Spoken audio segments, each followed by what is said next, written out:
Si ustedes recuerdan, en la clase número 1 presentamos el vocabulario, ¿no? En griego, en latín, en hebreo, y como el vocabulario hebreo es el ambiente en el que nos tenemos que mover hoy, ¿no? Me pareció oportuno que lo tuviesen a la vista. Y no se trata de otra cosa que de eso, ¿eh? Este es un marco básico de referencia para ubicarnos en la clase de hoy. Y verán que voy a hacer alusión en varias ocasiones a esto, ¿no?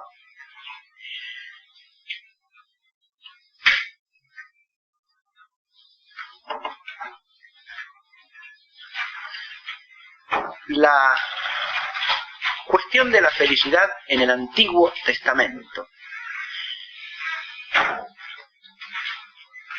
nos lleva primero que nada a empezar por precisar el concepto que suele traducirse por el término felicidad y que, como ustedes recordarán, corresponde al término asher, ¿no? Que en hebreo da la idea de el buen camino, ¿no? O sea, habla de la felicidad en el sentido de un encaminarse rectamente hacia la meta adecuada. Y no hay que confundirlo con otros términos que también podrían ubicarse en la esfera de la felicidad, pero que aluden al gozo final, ¿no? Como los términos gozo, alegría. Ni tampoco con la celebración del buen camino y del gozo y de la alegría que se esperan, que implica el cántico, ¿no? Por eso esos tres términos que están a la izquierda del esquema hay que tenerlos en mente de entrada para no confundirse semánticamente en el conjunto de lo que vamos a tratar ahora. Pero el problema fundamental para iniciar este tema es plantear qué es lo que distingue el planteo bíblico de la cuestión de cualquier otra aproximación al tema. Ya lo hemos visto desde otras religiones, ya lo hemos visto en la tradición de la filosofía, ¿no? O sea, visto desde el esfuerzo de la razón humana por discernir la verdad respecto a la felicidad del hombre.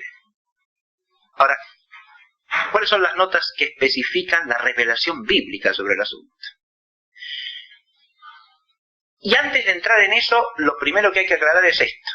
Si nosotros enfocamos la cuestión desde el punto de vista de la fe, acá no se trata simplemente del fruto de un esfuerzo humano, sino de recibir una luz que viene de la sabiduría divina acerca de esto.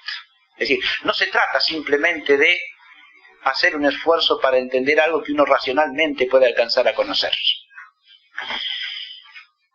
Y, de hecho, el primer dato que me parece que hay que recoger y el primer punto de reflexión que les propongo en la clase de hoy tiene que ver estrictamente con eso, con un acontecimiento que está en el origen, en la raíz, en el centro de la existencia de la revelación bíblica, y es el hecho y al mismo tiempo el concepto del pueblo de Dios.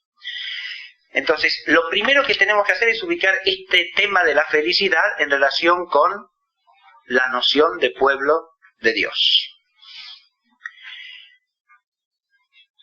Porque si hablamos del buen camino en la Biblia y del caminar rectamente, eso es precisamente algo que es posible de una manera única para aquel pueblo que conoce la voluntad de Dios y que ha sido constituido para eso. Porque ser el pueblo de Dios es eso, es ser el pueblo al cual Dios le comunica su palabra, ¿no? Para ubicarnos en esta noción inicial, de la que depende todo lo demás, voy a leer con ustedes, ¿no? Y recordar todos juntos el Salmo 147, que empieza diciendo: glorifica Jerusalén a Yahvé, alaba Sión a tu Dios, por haber reforzado los cerrojos de tus puertas y haber bendecido en tu recinto a tus hijos. Él asentó la paz en tus fronteras, te sació con la flor de los trigales. Él envía sus órdenes a la tierra y su palabra corre velozmente. Él envía la nieve como lana y esparce la escarcha como ceniza. lanza su hielo como mendrugos, ante su frío se congelan las aguas, manda su palabra y las derrite, hace soplar viento y manan las aguas. Él promulgó su ley a Jacob, sus mandatos y decretos a Israel.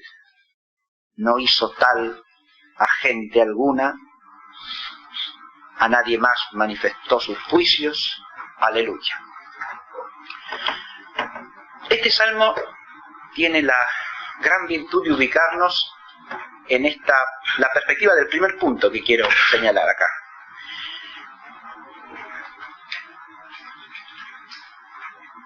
La alianza da origen al pueblo, la alianza mosaica. De ahí nace el pueblo como creación de Dios. Y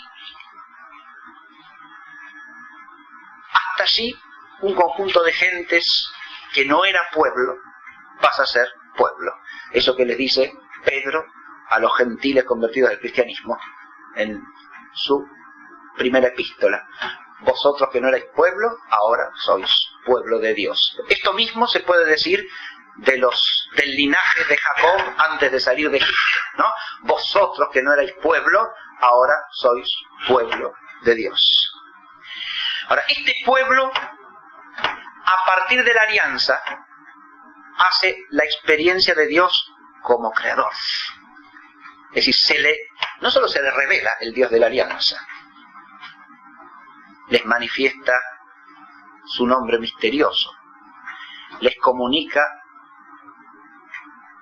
su voluntad en la forma de ley proféticamente mediada, sino que además se les manifiesta primariamente a su experiencia vital como pueblo, como el creador, como el hacedor, como el que hace existir al pueblo como pueblo. Y a partir de allí, dicen los estudiosos del Antiguo Testamento, es que el pueblo empieza a descubrir plenamente el concepto pleno de creador, ¿no? Esto no quiere decir que no tuviesen ya una noción de alguna manera vinculada al monoteísmo, ¿no? Ese es un tema también discutidísimo y yo no voy a entrar en eso. Pero, ¿y si la revelación mosaica directamente los pone en el conocimiento del único Dios creador, o ya hay un preconocimiento? Que a mí me parece manifiesto que alguna forma de conocimiento previo tiene que haberla sin duda alguna, ¿no? De Dios como un Dios único. Pero no en el sentido pleno del Dios creador, eso sí, porque la noción misteriosa del Dios creador se les hace experimentable precisamente en el orden sobrenatural a partir de su condición de pueblo creado por Dios, o de pueblo creado como pueblo. Por eso he puesto acá el origen de la felicidad, la alianza, el pueblo y el origen de la felicidad, de la alianza a la creación. Y este salmo que acabamos de leer es un ejemplo clarísimo de la vinculación entre estos dos órdenes, ¿no? Primero, el salmo alaba a Dios como Señor de la creación. Empieza invitando a la glorificación del Dios, ¿no? Del Dios único. Glorificar, alabar, que es el sentido de la existencia del pueblo, ¿no? Glorifica Jerusalén. A Yahvé, alaba a tu Dios, oh Sión. Pero después el conjunto del salmo se divide en dos partes, ¿no? Primero, la alabanza se centra en Dios como Señor de la creación entera, ¿no? Él domina los elementos de la naturaleza, impera sobre la creación toda, es el que derrite la nieve, el que hace correr el agua, ¿no? El que envía la escarcha. Es el Señor de la creación entera. Y luego aparece como el Señor de Israel, porque Él es el que le ha revelado a su pueblo su voluntad, sus mandatos, sus decretos, ¿no? Estas dos cosas están en paralelo en la mente israelítica y en la mente de la revelación bíblica, ¿no? Son dos acontecimientos que hay que poner paralelamente, porque son dos instancias de lo mismo, de esa acción creadora de Dios que da origen a la realidad. El itinerario reflexivo que va desde la experiencia de ser el pueblo creado por Dios hasta el Dios creador del universo entero, ¿no? Podríamos decir que pasa a su vez por la idea de Dios como Señor de todos los pueblos, entre los cuales ha hecho su pueblo a este, es decir, es el creador de todos los hombres, y por lo tanto el Señor de todos los pueblos. Todos están bajo su soberanía, bajo su dominio universal, pero hay uno que es el pueblo que Él se ha constituido como herencia, como heredad, es su porción. O mejor dicho, Dios es la porción de ese pueblo porque Dios lo ha hecho suyo, lo ha constituido como su pueblo. Pero más allá de todo eso, Dios es también el fundamento de la creación entera, de todas las cosas, del universo entero. No hay cosa que no sea creación suya. Todo bien, visible o invisible, toda realidad en el cielo y en la tierra es obra del Señor, del único, de Yahvé. A partir de ahí, la felicidad, el buen camino, ¿no? Dicho en hebreo, no es otra cosa que vivir en la relación adecuada con el Creador, que es el Señor. De manera tal que felicidad no puede ser otra cosa que eso, ser partícipe de ese pueblo que Dios ha creado y recibir su don. El carácter sobrenatural de este don está destacado fuertemente en el Salmo que leímos, ¿no? A ningún otro pueblo le hizo así. Le dio a conocer sus mandatos, sus preceptos. Le abrió el conocimiento de su voluntad y por lo tanto de su corazón, ¿no? Eso lo ha hecho solamente con nosotros y es un privilegio que trasciende todo el orden humano. Y esa es la raíz de la felicidad entendida en sentido bíblico. Por eso en el segundo punto, en el tercero y en el cuarto, no he hecho más que destacar tres dimensiones esenciales de esa felicidad del pueblo de Dios. La primera tiene que ver con que ese pueblo goza del don de la palabra de Dios. De nuevo, este salmo lo expresa con nitidez, pero el grueso de los salmos podrían relacionarse con esto, ¿no? Y con la gratitud por el don de la palabra. Y acá lo que les recuerdo es esa tríada de conceptos que no son separables en la Biblia. Porque cuando uno dice ley, puede malentenderla si no la asocia a la palabra. Y cuando dice sabiduría, lo mismo, ¿no? Acá habla de los mandatos, de los preceptos. Sí. Eso parece que habría que asociarlo primariamente a la ley. Y está bien. La ley incluye preceptos, mandatos, pero la ley en el sentido total no es solo eso. La ley es la manifestación de Dios y por lo tanto toda la palabra de Dios es también Torá. Es ley, es norma de vida, de existencia y es la norma que le da el sentido a la existencia del hombre. Es decir, la ley no hay que entenderla en un sentido meramente preceptivo, sino en el sentido de una revelación que le da sentido a las cosas, y por lo tanto la Torá es de alguna manera sinónimo de la palabra y es indisociable de la palabra.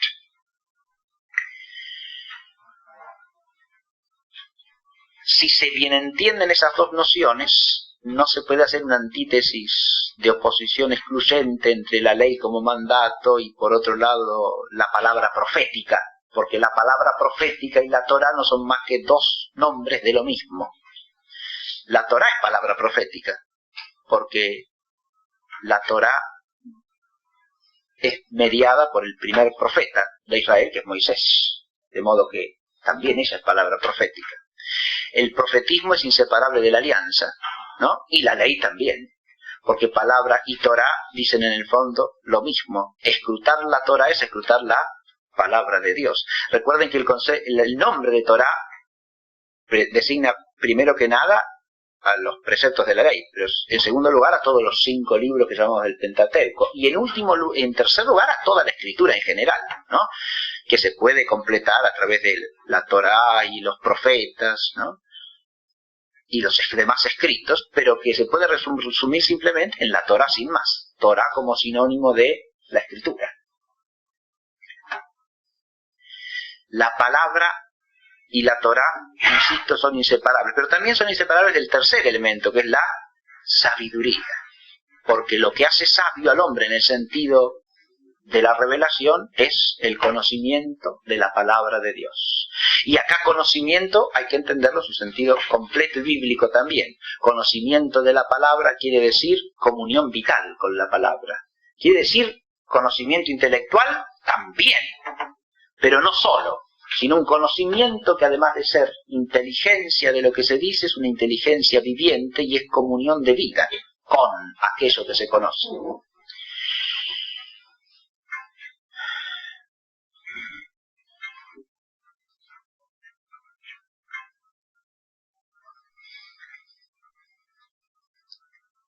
Acá basta con que traigamos a nuestra memoria el más largo de los salmos del Salterio, ¿no?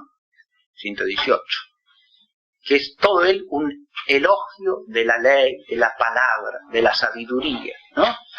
Que expresa que lo que da sentido a la existencia del miembro del pueblo de Israel es el conocimiento de esa palabra, que lo hace sabio y por lo tanto lo hace caminar por el camino recto, es decir, lo hace feliz, en el sentido de ayer, es decir, lo hace bien encaminado, lo encamina hacia donde debe caminar y lo hace caminar rectamente, es decir, en la luz, en la verdad, en la justicia.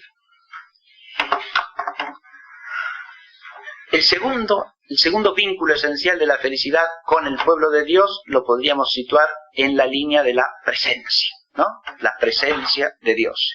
Y ahí ya lo que aparece, he puesto dos cosas nomás o dos conceptos asociados a la presencia que tienen que ver esencialmente con esta otra dimensión de la felicidad bíblica. La presencia desde el origen del pueblo nos remite precisamente primero a la manifestación del nombre de Dios. Esa manifestación del nombre que implica de nuevo estar en comunión con el ser personal divino y el estar abiertos a través del oído de la fe a la palabra que viene de él. Pero además conocerlo bajo su nombre, que es poder relacionarse personalmente con él, porque él nos ha dado su nombre. Él ha dado a los miembros de su pueblo su nombre, ¿no? Y entonces les ha abierto la posibilidad de vincularse con él, como quien se presenta a otro, ¿no? Y entonces establece un vínculo personal con el otro. Pero acá se trata de una presentación condescendiente del Dios soberano y creador del universo para con un grupo de hombres a los que hace su pueblo. Y al hacerlo su pueblo les permite vincularse con él más allá de lo que cualquier posibilidad humana podría alcanzar o lograr.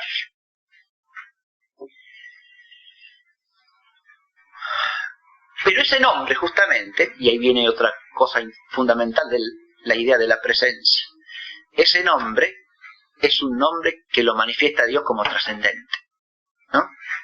Porque el tema de la exégesis del nombre de Yahvé, ¿qué quiere decir ese nombre?, nos lleva precisamente al problema de si al llamarse yo soy el que soy, no está destacando precisamente la trascendencia de su nombre por encima de cualquier capacidad de conocimiento humano. Ese es un problema también exegéticamente arduo y discutido, ¿no? Yo soy el que soy se puede entender de múltiples modos exegéticamente. Yo soy el que soy. Recordemos las posibilidades básicas, ¿no? Primero que nada, hay la interpretación común de los padres griegos, por ejemplo, que entienden esa denominación en un sentido ontológico primariamente, metafísico. Yo soy el que soy, quiere decir yo soy el único que es por sí mismo, ¿no? Sería como una definición metafísica de la naturaleza divina, lo que está contenido en ese nombre. Otros, en cambio, prefieren sostener que lo que se está diciendo en ese nombre es una ilusión de cualquier nombre que pueda permitir apresar la naturaleza divina. Es decir, es como si Dios contestase: no te voy a dar mi nombre, yo soy quien soy. Yo soy quien soy. O sea, mi nombre trasciende toda capacidad humana de poseer un nombre. Otra es la interpretación de que yo soy el que soy, que sí, yo soy el que hace ser. Y entonces estaría refiriéndose a Dios como creador. Cada una de estas exégesis tiene su pro y su contra. algunas se pueden criticar porque no corresponderían al contexto mental del agiógrafo plenamente, otras se pueden criticar porque no tienen asidero desde el punto de vista filológico. Todas tienen su problemática, ¿no? Ninguna resulta totalmente satisfactoria. Pero lo que sí surge con nitidez es que a partir de allí Dios se hace invocable para el pueblo por el nombre que Él mismo les ha comunicado. Y eso está en la tradición bíblica entera. A partir de ahí el Dios de Israel es nombrado con ese nombre que Él mismo les ha manifestado. Es Yahvé, es el que es. Y este nombre se va constituyendo progresivamente en ese nombre con el cual Dios, al ser invocado cotidianamente, es manifestado en su trascendencia. Y esa trascendencia, pero al mismo tiempo en su accesibilidad. Eso se manifiesta, eso es una paradoja, porque el que es trascendente, el que trasciende, se hace accesible. Y se hace accesible porque nos da su nombre. Esa paradoja la expresa maravillosamente Pablo ya en el Nuevo Testamento, ¿no? Cuando se refiere a que se nos ha dado acceso al Dios inaccesible. Claro. Se nos ha dado acceso al Dios inaccesible. Es inaccesible. Inaccesible, pero Él nos ha dado acceso a Él. Y por último, la presencia tiene que ver también desde la alianza con la guía permanente que hace Dios respecto de su pueblo. Esa es la imagen de la nube, ¿no? Y de la columna de fuego, ¿no? El Dios guiando a su pueblo en el desierto implica la presencia permanente de Dios junto al pueblo. El Dios que crea el pueblo no es el Dios que arroja al pueblo a existir en el mundo y lo deja suelto. Es el Dios que lo acompaña paso a paso y que lo guía constantemente, es decir, que está presente permanentemente para su pueblo. Y por último, esta presencia tiene que ver con el templo. Es una presencia a la cual nos vinculamos por medio del culto. El culto que Él mismo prescribe, el culto que Él mismo ordena para que el pueblo se vincule permanentemente con su presencia. Y ahí está recogiendo el misterio de la revelación toda la religiosidad humana, ¿no? Como necesidad de vinculación con la divinidad, pero la está a su vez convirtiendo en el culto querido por Dios, en el culto establecido por Él mismo para su pueblo. Y entonces el templo se transforma en el lugar de la presencia de Dios. Esto obviamente, estoy hablando primero del tabernáculo, donde el pueblo en asamblea tributa culto a Yahvé, y después obviamente del templo mismo, ¿no? Y aquí aparece toda la teología de la presencia, obviamente en relación con la felicidad del pueblo. Es la presencia de Yahvé lo que establece que el pueblo pueda caminar derechamente. Claro que sí, ahí está el ayer, pero ahí también asoma algo más, porque en la presencia misteriosa de Dios en el templo está no solo la seguridad del pueblo de que camina apoyado en la roca que es Yahvé, ¿no? Sino que además ahí está el gozo del pueblo. Ahí ya la felicidad no solo apunta al caminar bien, sino también a la meta final. Y por eso incluso hay autores como Bouillet, que al hablar de la mística del Antiguo Testamento, establecen el centro en la mística de la presencia de Dios. Y hay un texto que los padres de la Iglesia han comentado largamente en ese sentido, que es el texto de la manifestación al profeta Elías en la montaña, ¿sí? Ahí se trata de la presencia precisamente, del poder acceder más allá de la peregrinación a la contemplación del Dios viviente. Esto tiene que ver con la figura de Moisés primero que nada, y en segundo lugar con la figura de Elías, que son precisamente las figuras que aparecen en el monte Tabor, ¿no es cierto? Moisés y Elías. Los dos están relacionados íntimamente con esta presencia, que ya es una presencia que asoma más allá de la presencia conducente y guiante. Es una presencia en el descanso final, es un anticipo de la presencia que sacia plenamente. Porque esa presencia de Dios no puede ser solamente una presencia en orden al caminar aquí, sino que es al mismo tiempo un anticipo de la plenitud final.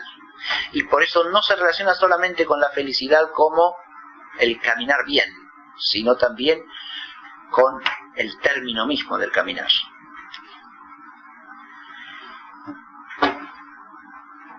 Sin eso no se pueden entender tampoco otras expresiones de toda la salmodia, ¿no? Del salmista.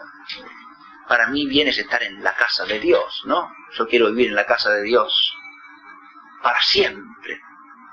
Esas expresiones hacen alusión precisamente a vivir en la presencia del Señor, ¿no? El último tema es precisamente felicidad y peregrinación, ¿no? Y acá tenemos una tercera dimensión esencial del pueblo. Es el pueblo de la palabra de Dios, es el pueblo de la presencia de Dios, pero es también el pueblo de la peregrinación, porque su existir es un existir peregrinante hacia la meta de la promesa. Es precisamente el dinamismo de la promesa y por lo tanto de la esperanza firme en el cumplimiento de la promesa lo que lo hace pueblo peregrino. Peregrino no simplemente caminante, sino peregrino porque marcha hacia una dirección establecida por la misma palabra. La palabra como promesa es la que establece la dirección hacia la que marcha, y la palabra como presencia es la que lo guía, lo conduce y lo afirma en el camino y le permite caminar hacia esa meta, hacia la que tiende desde la fe y desde la esperanza vivas.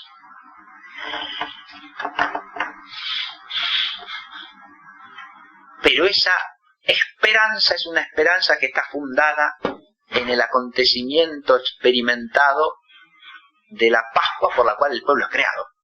Y por eso la dinámica de esa peregrinación es la dinámica de ir hacia la meta, pero en el perpetuo memorial del origen, que es el fundamento de la existencia del pueblo mismo, y por lo tanto el fundamento de toda su felicidad. En ese memorial se hace el memorial del don fundamental, del don originante, del don creador, a través del cual el pueblo ha sido constituido como pueblo.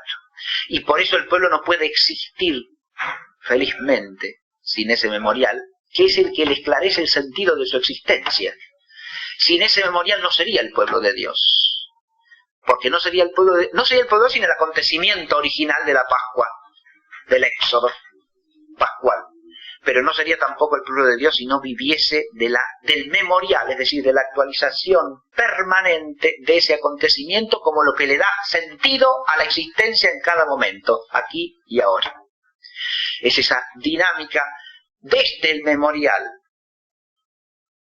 hacia la meta la que establece el dinamismo de la peregrinación en el sentido bíblico. No es entonces un caminar cualquiera, sino un caminar recto, porque es un caminar en el memorial de lo que ha hecho el Señor, ¿no? Ahí, a partir de eso que ha hecho, aparece todo el memorial celebratorio de sus maravillas. De nuevo, la salmodia en esto es amplísima, ¿no es cierto? Hay que estar permanentemente cantando las maravillas del Señor, recordando todos los bienes que el Señor ha hecho a su pueblo y a la creación entera, ¿no? De nuevo, en ese ritmo que ya establecimos desde el origen como un paralelismo fundamental, porque es el creador de Israel y es el creador de todas las cosas. Ese memorial agradecido por todos los dones del Señor y por todas las maravillas del Señor tiene su centro en el memorial del acontecimiento pascual por el cual empieza a existir el pueblo como pueblo, y por lo tanto empieza a existir la posibilidad de la felicidad en el sentido del caminar bien hacia la meta prometida.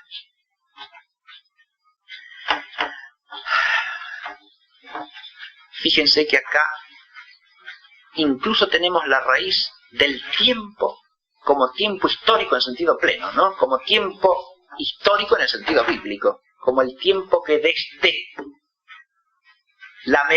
el memorial, que no es solo memoria, del acontecimiento creador, originante, nos tiende a su vez dinámicamente hacia la meta que es objeto de la promesa y por lo tanto de la peregrinación. Con eso tenemos el primer tema de esta clase. El segundo tema fundamental es ya no la felicidad en relación con el pueblo de Dios, sino la felicidad del justo.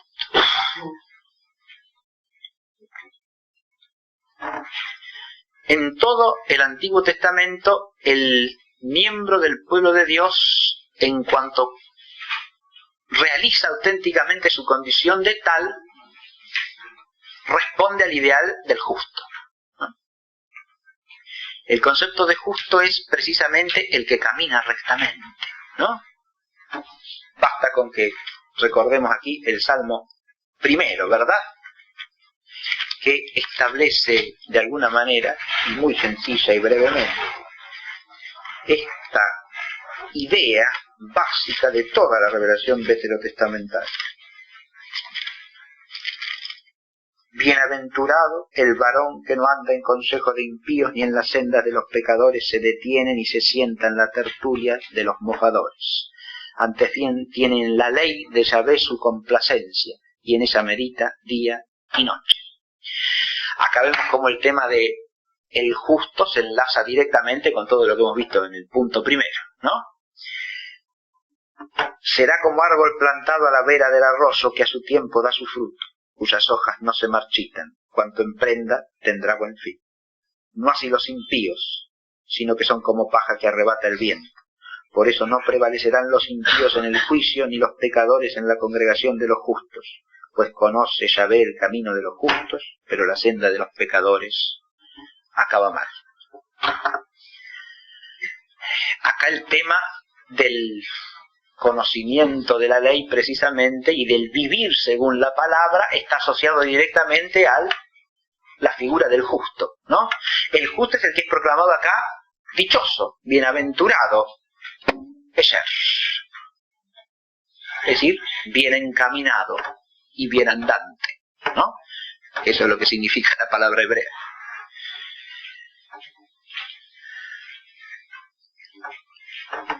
El justo es, de alguna manera, el tipo de lo que en el Nuevo Testamento llamamos el santo, ¿no? Pero es el tipo, no es el equivalente. Precisamente porque lo que no hay en el Antiguo Testamento es esa gracia transfigurante del Verbo encarnado que ha asumido la humanidad para sí en orden a divinizarla. Es decir, no hay la revelación de esto, ¿no? Entonces tampoco existe el concepto de que la santidad de Dios se pueda comunicar al hombre. Lo que sí existe es el concepto del hombre como bien encaminado hacia Dios. Y ese es el justo, fundamentalmente. Ahora, hay una problemática ampliamente tratada en el Antiguo Testamento respecto de la felicidad o la dicha del justo. Por eso he puesto acá la felicidad del justo desde el temporalismo ambiente al misterio, ¿no? Porque el tema del justo en el Antiguo Testamento y la relación con la felicidad tiene su foco central en esto que yo acabo de leer. Acá la felicidad del justo está centrada ¿en qué? Simplemente en que Dios conoce sus caminos, ¿no?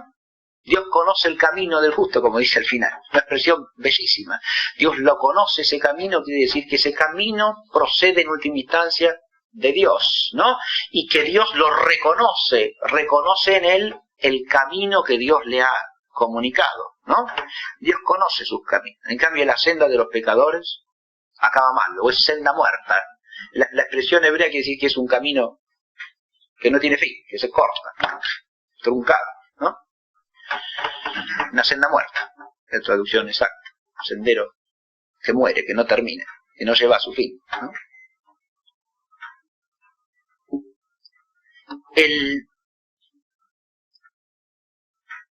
Pero aparece ahí, partiendo de ese núcleo, aparece todo el problema, bueno, de qué pasa con los bienes temporales que forman la dicha humana común o vulgar. En el ambiente en que se mueve el pueblo de Israel, el concepto de la felicidad humana está centrado básicamente en ciertos bienes de orden temporal, ya sean materiales, ya sean morales, pero bienes de orden temporal. De nuevo lo tienen acá en el cuadrito eso, ¿no? Allá arriba dice hijos, salud, riquezas, ¿no? Los bienes que hacen una vida humana temporalmente dichosa, ¿verdad?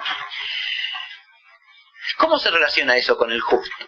Una primera idea es la que dice en el punto A, ¿no? Esos bienes temporales son una recompensa para el justo, ¿no? Y en el Antiguo Testamento encontramos textos que suponen eso, ¿no? Y que de alguna manera indican eso. Hay una correlación entre la bienandanza, el camino recto, y la bendición de Dios a través de ciertos bienes temporales.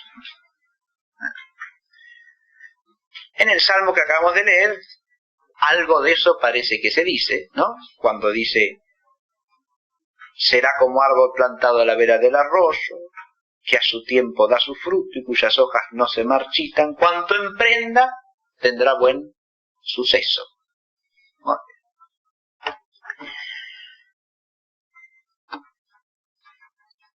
Por otro lado, también aparecen los bienes temporales como un horizonte inmediato de la existencia humana, y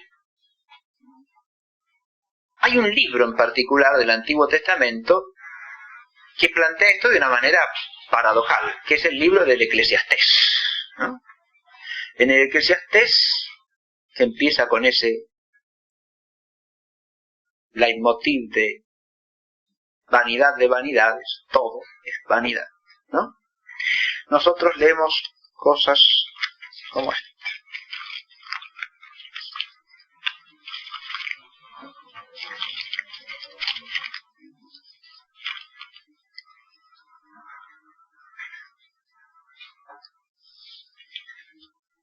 ¿Qué provecho saca el hombre de todo cuanto se afana bajo el sol? Pasa una generación y viene otra, pero la tierra permanece para siempre. Levántase el sol, se pone y corre con el afán de llegar a su lugar, de donde vuelve a levantarse. Tira el viento al mediodía, gira al norte, va siempre dando vueltas y retorna a sus giros. Los ríos van todos al mar y la mar no se llena. Allá de donde vinieron tornan de nuevo para volver a correr. Todo trabaja más de cuanto el hombre puede ponderar, y no se sacia el ojo de ver ni el oído de oír. Lo que fue, eso será. Lo que ya se hizo, eso es lo que se hará. No se hace nada nuevo bajo el sol. Una cosa de la que dicen, mira esto es nuevo, aun esa fue ya en los siglos anteriores a nosotros. No hay memoria de lo que precedió ni de lo que sucederá, habrá memoria en los que serán después, ¿no? Y este es el tono de todo el libro, ¿no? Podríamos decir, ese desencanto, esa desilusión frente a todo esfuerzo temporal, ¿no? Que en última instancia da un fruto que al final aparece como vano. Y entonces todo es vanidad, ¿no?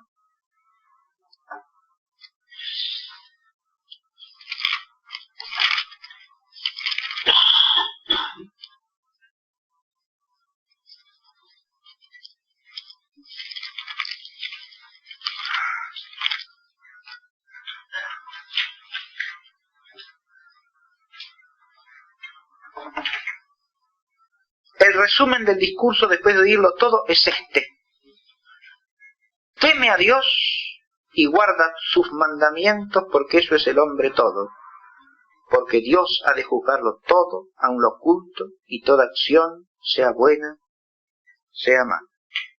Este final forma parte del epílogo del libro, que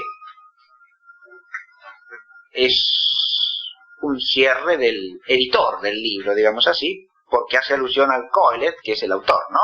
El Coelet, además de ser sabio, enseñó al pueblo la ciencia, estudió, investigó y compuso muchos proverbios. Procuró el Coelet hallar dichos placenteros y escribir rectamente palabras de verdad, etcétera, etcétera. Y al final el resumen de todo el libro es ese. Pero inmediatamente antes venía diciendo: en los días de la juventud acuérdate de tu Hacedor, antes de que vengan los días malos y lleguen los años en que dirás, no tengo ya contento, antes que se oscurezcan el sol, la luna y las estrellas y vuelvan las nubes tras el aguacero, cuando temblarán los guardianes de la casa y se encorvarán los fuertes y cesarán de trabajar las muelas porque son pocas y se oscurecerán los que miran por las ventanas y se cerrarán las puertas de fuera y se debilitará el ruido del molino y el canto de los pájaros y se atenuarán las canciones y habrá temores en lo alto y tropezones en el camino y florecerá el almendro y se pondrá pesada la langosta y dará su fruto la alcaparra, porque se va el hombre a su eterna morada y andan las plañideras en torno de la plaza. Antes que se rompa el cordón de plata y se quiebre la ampolla de oro y se haga pedazos el cántaro junto a la fuente y se rompa la polea en el pozo y se torne el polvo a la tierra que antes era y retorne a Dios el espíritu que él le dio. Vanidad de vanidades, dijo el Coelet, y todo vanidad. Este capítulo 12 del Eclesiastés es una belleza extraordinaria, pero además este sí encierra como el resumen de todo el libro, ¿no? Eso que dice al final el editor del texto. El resumen del libro está más bien acá.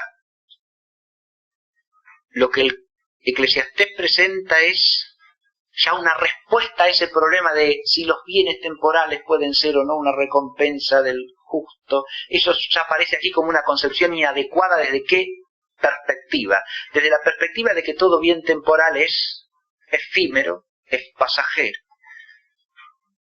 forma parte de lo que va y lo que viene, y por lo tanto es de alguna manera vano si lo confrontamos con el significado último de la existencia humana. Es decir, los bienes temporales no son aquello en lo que se puede afincar el hombre. Y ahora la peregrinación del pueblo adquiere un sentido distinto, un sentido espiritual.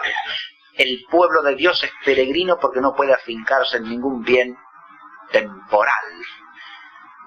Porque el significado de la existencia del hombre no puede estar en eso. Y por lo tanto tampoco la recompensa del justo.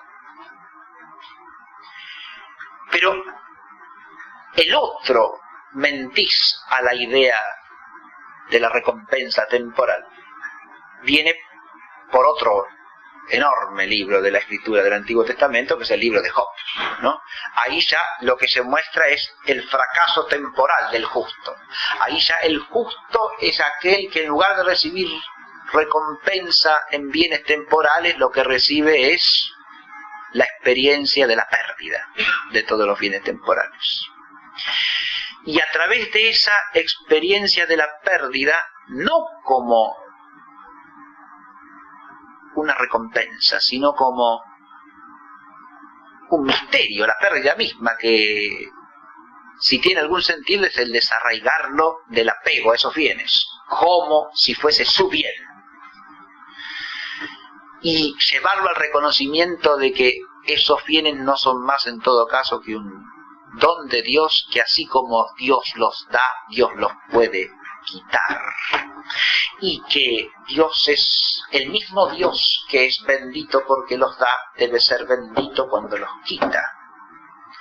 Y ahí ya de nuevo la piedad del pueblo de Dios es llevada a una instancia superadora de la idea de la recompensa, porque si el bien viene del Dios soberano, no es eso lo que lo hace bueno, sino que porque Él es bueno, viene del bien, ¿no? Es decir, no lo hace bueno el que nos dé lo que nosotros consideramos bueno, sino que lo que recibimos de Él es un bien necesariamente porque viene del que es bueno sin más. Y entonces, por eso mismo, cuando lo que se nos sustrae es un bien parcial y temporal que no es la felicidad misma, entonces también es bendito, porque eso también de alguna manera es un bien. Ahora, ¿cómo se es un bien? Es lo que nos lleva a un misterio, porque de nuevo en el libro de Job aparece otra cosa, el horizonte último de la muerte, más allá de todo bien temporal, y si Job muere en esa angustia de no entender por qué Dios le ha quitado todos esos bienes que le había dado, ¿Dónde está el sentido de su existencia? Y ahí es donde el libro de Job aparece también algo que toda la exégesis patrística y también la contemporánea reconoce cuando toma el libro en su totalidad, y es un vislumbre de la trascendencia de la existencia humana más allá del tiempo, porque Job, ante la insistencia de sus amigos en que tiene que reconocer que todo eso le ha pasado por ser pecador, ¿no?, termina diciendo que no es así y que él volverá a levantarse en su carne para ver a Dios, ¿no? De manera tal que ahora aparece otro aspecto del misterio, y es la trascendencia de la existencia humana respecto de la temporalidad. Y cómo todos esos bienes temporales no son más que una bendición de Dios porque vienen del que es el bendito. Y lo mismo las pérdidas, ¿no? Por eso la expresión de Job antes de todo el diálogo, ¿no?, dramático diálogo entre Job y los amigos, que lleva a la reprensión final de ambos, de Job y de los amigos, porque ninguno ha dado con el fondo del asunto, ¿no? Job ha defendido su justicia, los amigos lo han acusado de ser injusto y que por eso le habían quitado los bienes, y ninguna de las cosas es verdadera. Ni la perfecta justicia de Job en el sentido de que él tenga derecho a reclamar como una recompensa justa lo que no puede ser sino un don gratuito, ni la perseverancia de los amigos en reducirse a un esquema de retribución temporal del mal por mal y del bien por bien. Pero entonces, insisto, como los teólogos bíblicos plenamente coinciden en afirmar, lo que aparece en la experiencia del sufrimiento del justo es un horizonte de misterio en relación con la existencia humana. Y ahora la felicidad, ¿cómo aparece acá? La felicidad del hombre no es algo que pueda vivirse sin el sentido del misterio. Porque ahora el vivir en la palabra, el vivir en la presencia, el vivir en la peregrinación son inseparables de ser conscientes de que la palabra de Dios y los pensamientos de Dios distan más del pensamiento del hombre que los cielos de la tierra. Y ese reconocimiento humilde de la trascendencia, de la sabiduría y de la bondad de Dios respecto de nuestros proyectos, caminos, ilusiones, cálculos, eso forma parte de la felicidad, del caminar bien, de nuevo. Ahora el término caminar bien adquiere un dramático contraste con el sentido de una dicha meramente temporal. Claro que sí, pero en relación con esta experiencia de la trascendencia radical, absoluta, de la bondad divina, cuyos caminos son misteriosos, ¿no? Y acá es donde todo el tema de la felicidad desemboca en el tercer punto fundamental. Yo acá he incluido dentro de la felicidad del justo el tema de cómo la justicia en definitiva nos lleva a la cuestión del reino, porque la justicia de los miembros del pueblo no es separable del reino de Dios. El reino de Dios es la otra instancia que trasciende radicalmente cualquier visión temporal o temporalista de la felicidad humana. Porque los bienes del reino no son bienes meramente temporales. Toda la predicación profética al hablar del reino parte de un horizonte temporal, pero va más allá. La lectura del libro de Isaías o la lectura del libro de Ezequiel y de las expresiones que usan para caracterizar los bienes del reino no dejan dudas respecto a de que el reino que están describiendo, como dice Jesús explícitamente en su predicación, no es de este mundo. Es un reino que lo trasciende por todas partes. Y eso es una perspectiva que ya está en el Antiguo Testamento. De una manera menos explícita y menos clara que en el Nuevo, pero que ya está en el Antiguo Testamento. Eso lo vamos a analizar en el punto tercero brevemente, ¿no? Pero si el reino que es la promesa ahora en el horizonte de toda la predicación profética se transforma en la promesa del reino, que no es la promesa de la monarquía. La monarquía ya existe. Los grandes profetas hablan en el tiempo de la monarquía, ¿no? La monarquía es un bien que ha sido concedido por Dios como una concesión, ¿no?, para el pueblo.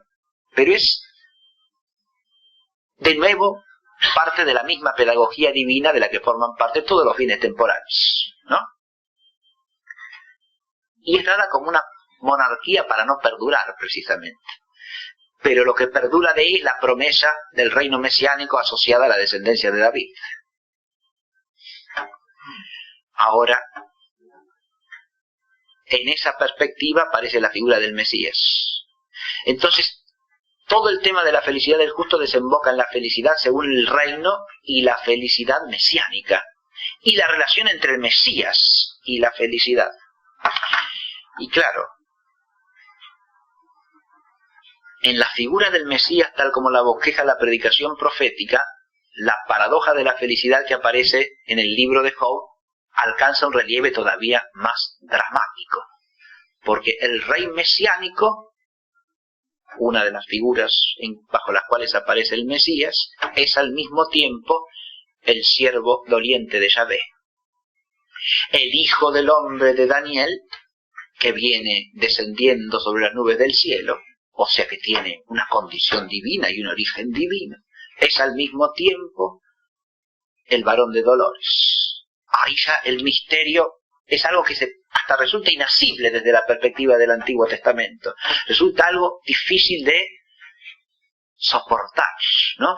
Eso que dicen también en el Nuevo Testamento los que oyen las palabras del Señor, ¿no? Lo pone Juan explícitamente en el capítulo 6, ¿verdad? Y es todo lo que dice es difícil de soportar, es difícil de aguantar, ¿no? ¿Qué nos está diciendo? Y eso también aparece en esta predicación profética que da la figura de un Mesías que no puede encajar en ningún pensamiento humano, de ninguna manera. Esto que estoy diciendo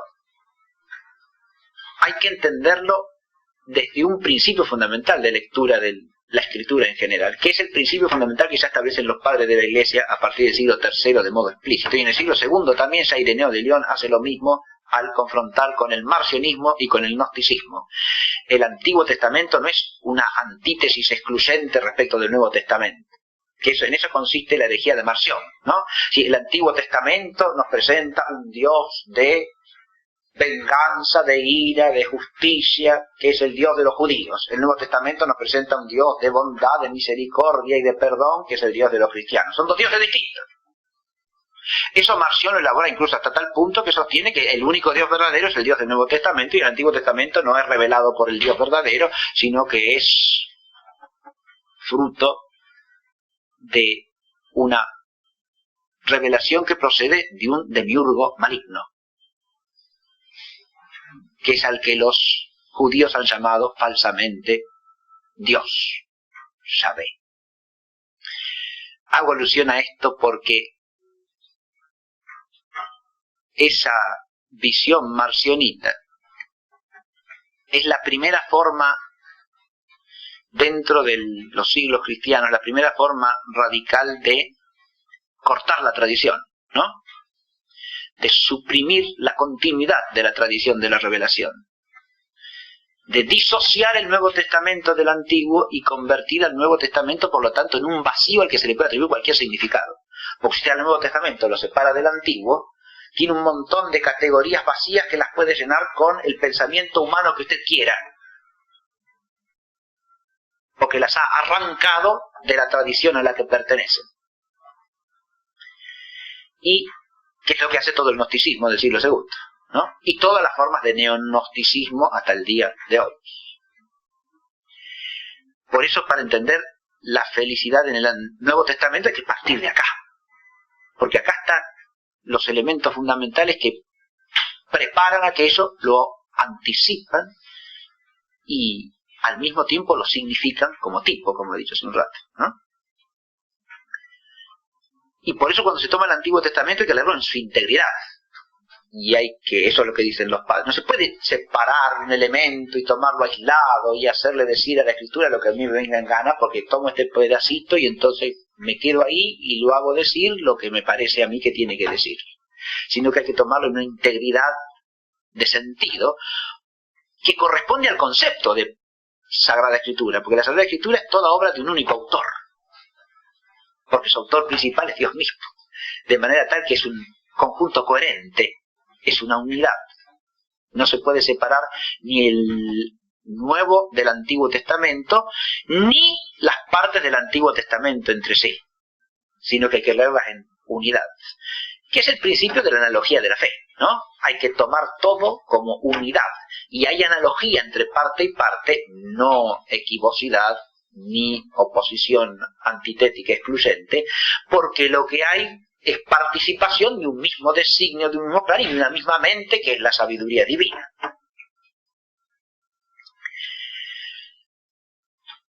Cuando se habla de la predicación mesiánica, esto es especialmente difícil, porque claro, no hay que confundir lo que dicen los libros divinamente inspirados con las expectaciones mesiánicas del pueblo de Israel tal como humanamente se fueron elaborando, ¿no? A veces apartándose de la propia revelación bíblica, cosa que pasa también en la economía de la Nueva Alianza, ¿no? Nosotros podemos también caer en una desvirtuación de los contenidos de la revelación, interpretándolos de una manera meramente humanizante.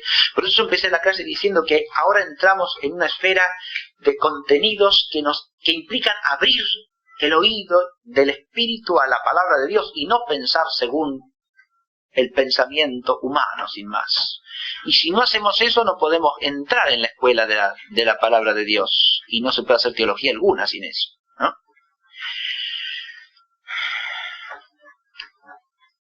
El tercer tema entonces fundamental es la alegría del reino, y ahí no puse la felicidad, puse la alegría. ¿Por qué? Ahora lo remito al cuadrito de nuevo, ¿no? Lo dije al comienzo de la clase de hoy también. En el cuadrito tenemos el vocabulario. Ya cuando se habla del reino se habla de la meta hacia la que tiende la peregrinación del Antiguo Testamento. Por lo tanto, la figura del reino no se asocia al buen caminar. El buen camino es el que nos lleva al reino, pero el reino es el don prometido que aguarda al fin del camino. De manera tal que lo que hay con respecto al reino es alegría, es la alegría del reino. Y eso es lo que dicen todos los profetas al anunciar el reino. Alégrate, Jerusalén. El reino va asociado al gozo, a la alegría, a esa otra forma de la felicidad. También donde estamos hablando de la felicidad, pero no de la felicidad como ayer, como buen caminar, como caminar recto hacia la meta, sino más bien de la felicidad que es el gozo de la meta alcanzada, ¿no? Por eso el reino tiene que ver primariamente con la alegría, no ya con el encaminamiento, ¿no? Y acá la felicidad quiere este sentido principalmente. Y acá en relación con el reino lo que he hecho es limitarme a destacar algunos temas centrales, ¿no? 4 temas. Que son, primero que nada, felicidad y amor entre Dios y su pueblo. Y ahí también tenemos una cuestión conceptual, por eso puse la clemencia y el amor. Diversos libros proféticos, en particular Oseas y Ezequiel, acuden a la imagen del amor para expresar las relaciones entre Dios y su pueblo. El reino de Dios y el vínculo entre Dios y su pueblo que conduce hacia el reino es un vínculo de amor. Primero que nada es un vínculo que surge del amor misericordioso de Dios.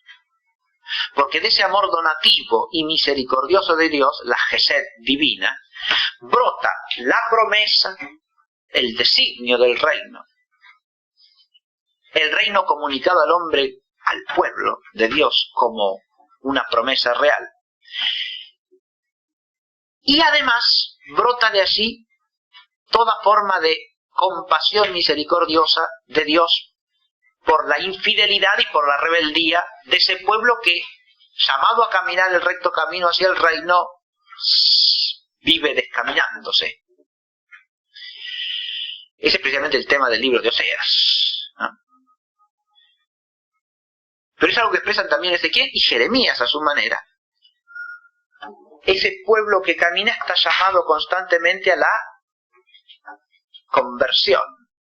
Pero es una conversión a la que lo llama el amor de Dios, ¿no? Dios no quiere la muerte del pecador, sino que se convierta y viva. Y eso brota del amor misericordioso de Dios. Pero además hay otro aspecto del amor que está tomado como término de una analogía de la relación entre Dios y el pueblo, que aparece en Oseas y aparece más todavía claramente en el Cantar de los Cantares. La interpretación del Cantar de los Cantares tiene una larguísima historia que ustedes pueden leer en el libro Dioses Ágape de Monseñor Ruta, donde están toda la exégesis patrística reseñada, la exégesis de los autores católicos y no católicos de los siglos siguientes, 16, 17, 18, 19, 20, todas las variantes exegéticas, pero en el conjunto de esa tradición lo que se impone primaria y mínimamente es la lectura de ese libro como asociado a una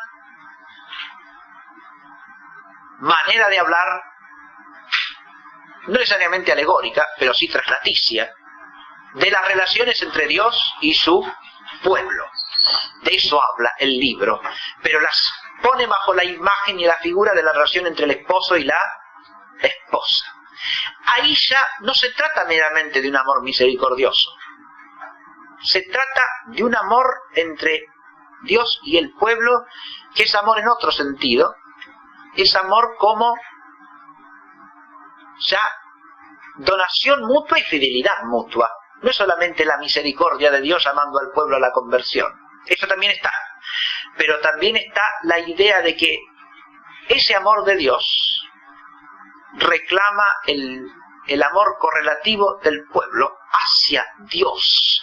Ahí tenemos un tema fundamental que ya desde la perspectiva del Antiguo Testamento excluye ese reduccionismo que algunos teólogos hacen del ágape del Nuevo Testamento a la misericordia condescendiente de Dios para con el hombre. Porque ya en el Antiguo Testamento no hay solamente la gesed misericordiosa, sino también un vínculo en el que al amor de Dios que condesciende a entregarse como don a su pueblo, hay una respuesta del pueblo que quiere a Dios y que busca vincularse con Él. Esa respuesta de un amor fiel que es un amor preferencial del pueblo por Dios, del hombre por estar con el Señor y vivir con Él, ¿sí? Que es anhelo de comunión vital con Dios. Y por lo tanto también es un cierto deseo, ¿no? Como lo expresa claramente el salmista, al decir que su anhelo es ver el rostro de Dios. Por eso, esa felicidad del reino es inseparable de la relación de amor entre Dios y el pueblo. Segundo, implica esa felicidad del reino, esa alegría del reino, el conocimiento de Dios. Esto también aparece en los profetas, en el Trito Isaías, en Ezequiel clarísimamente, cuando Dios nos envíe el reino mesiánico, el conocimiento de Dios abundará sobre la tierra. Ya no será necesario promulgar exteriormente mandatos y preceptos, porque la ley de Dios habitará en los corazones. Dios nos cambiará el corazón de piedra y nos dará un corazón de carne. Acá se verifica eso que dije yo hace un rato, de que los bienes del reino, tal como aparecen en la predicación profética, no son bienes temporales. Se entiende eso con toda claridad. Los bienes del reino son la fidelidad del amor, son el conocimiento de Dios hecho vida en el corazón del hombre, ¿no? Es la paz del reino, esa paz que el profeta Isaías y el profeta Jeremías bosquejan en términos de un lirismo apasionado, porque es una paz que trasciende toda la forma de la vida vegetal, animal, es una paz cósmica, ¿no? No solamente es una paz humana, sino que es una paz de la creación entera. De nuevo, el reino nos lleva más allá del tiempo, no cabe en el tiempo.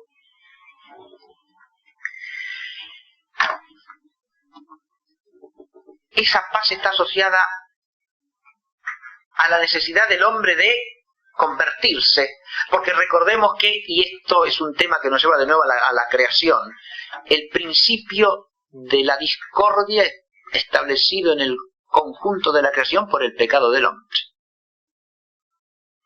Yo me he centrado en el tema de la felicidad que viene del Dios creador, pero precisamente el descaminamiento respecto de su palabra y de sus caminos tiene su origen en el gesto del hombre por el cual éste desconoce la palabra, desconoce la promesa, desconoce la presencia y se quiere hacer señor de la vida, señor del conocimiento del bien y del mal. Y entonces, a partir de ahí, surge la discordia, ¿no? El relato del libro primero del Génesis de la creación refleja claramente, ese relato de la tradición sacerdotal, refleja claramente esa idea del reino mesiánico de Isaías, porque recuerden que en el origen la paz cósmica es de tal índole que hasta se ve expresada en que ese señorío del hombre sobre las cosas inferiores al hombre no implica ninguna discordia entre esas cosas, ¿no? Esto tiene que ver hasta con el tema de la alimentación, ¿no? Pero el asunto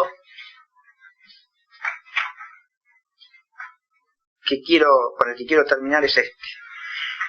El hombre llamado a la conversión y a la transfiguración en el reino. Y esas son dos categorías que aparecen ya en la predicación profética, ¿no? Porque ese mundo del reino es un mundo transfigurado, es un mundo que alcanza una dimensión de realidad que trasciende todo horizonte temporal. El hombre del reino es un hombre transfigurado, porque es un hombre al cual se le arranca el corazón de piedra para que tenga un corazón de carne. Es un hombre en el cual habita interiormente el conocimiento de la ley de Dios y por lo tanto el vivir según la ley de Dios. Pero esa justicia y paz del reino son un don de Dios, un don de Dios.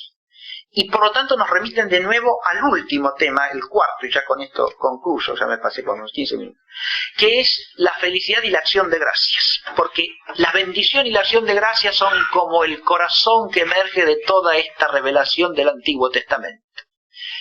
Ese Dios que es el Dios creador, que es el Dios hacedor del pueblo, que es el Dios que se le revela, que se le manifiesta, que lo guía, que lo cuida, que lo ampara, que lo perdona, que lo llama a la conversión, es un Dios al que nunca puede terminarse de agradecer.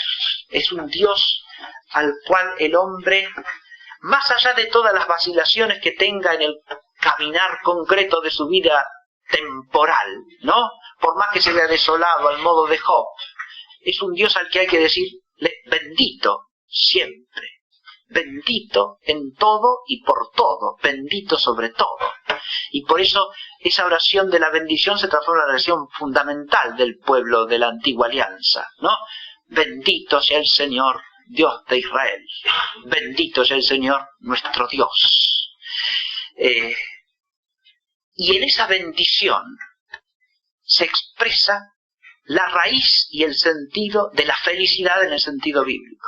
Es decir, la raíz porque no puede haber felicidad en sentido bíblico sino como don de Dios. Y por lo tanto, la felicidad misma no puede ser sino objeto de agradecimiento, de alabanza, de bendición al Señor que nos llama a la felicidad y que nos otorga la posibilidad de la felicidad.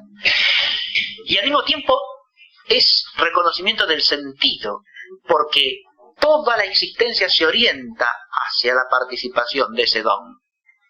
Y por lo tanto, cada vez que decimos bendito, por más que lo hagamos como Job, ante la pérdida, el Señor me lo dio, el Señor me lo quitó, bendito sea el nombre del Señor. Aunque lo hagamos como Job ante la pérdida, lo hacemos con la conciencia de que esa pérdida no es más que un momento y un camino en los misteriosos designios de Dios hacia su don pleno, hacia el don pleno al que nos llama. Y entonces, ahora la felicidad misma es inseparable y en alguna manera consiste en ser capaz de bendecir. Es decir, la bendición misma es el nombre de la felicidad. Ese corazón que bendice a Dios es el corazón del hombre que está encaminado en Dios. Y por eso vamos a terminar la clase tratando de oír en el oído de la fe y decir en nuestros corazones: bendito sea el nombre del Señor.